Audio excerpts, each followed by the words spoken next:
Christmas is overshadowed by tragedy. And this is a very heartbreaking story. 26-year-old Za'Zelle Preston from Anaheim, California was studying at Cypress College in hopes of becoming a domestic violence counselor. She unfortunately was in a rather abusive marriage herself.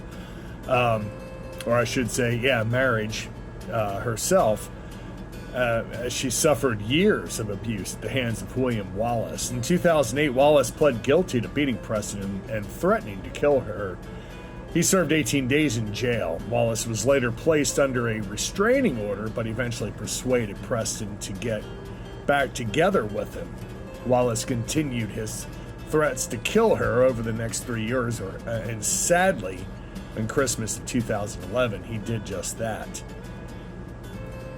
Wallace and Preston lived in an apartment with their 7-week-old son and Preston's 3 and 8-year-old daughters from a previous relationship.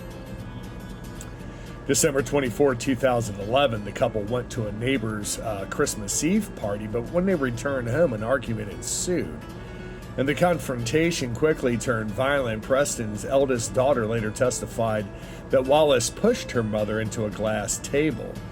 Then Wallace asked her to help pull the pieces of glass from her mother's body. Wallace then attempted to clean Preston up in the bathroom, but dropped her and knocked her head on the side of the toilet.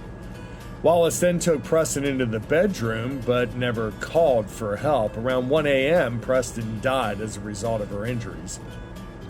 However, on Christmas Day, Wallace placed Preston on the couch with sunglasses on and videotaped the children opening Christmas presents in front of her body. He then told the children, "Mommy ruined Christmas. She got drunk. Ruined Christmas." It wasn't until about 9:30 in the morning on Christmas Day that Wallace called 911, reporting that his wife needed medical attention. When paramedics arrived, Preston was found unresponsive, but given that there was no blood or evidence of her beating, they attempted to perform CPR. Preston was later pronounced dead at the hospital. Wallace was arrested the same day, but claimed that Preston bit and hit him. And while he was defending himself, she fell onto a table. His attorney also later argued that Preston's death was a result of her drunkenly tripping and falling down more than once. It wasn't until April 7, 2021 that Wallace, now 39 years old, was convicted of second-degree murder. June 4, 2021, he was sentenced to 15 years to life in prison, but was given credit for the 9 years that he had already spent behind bars.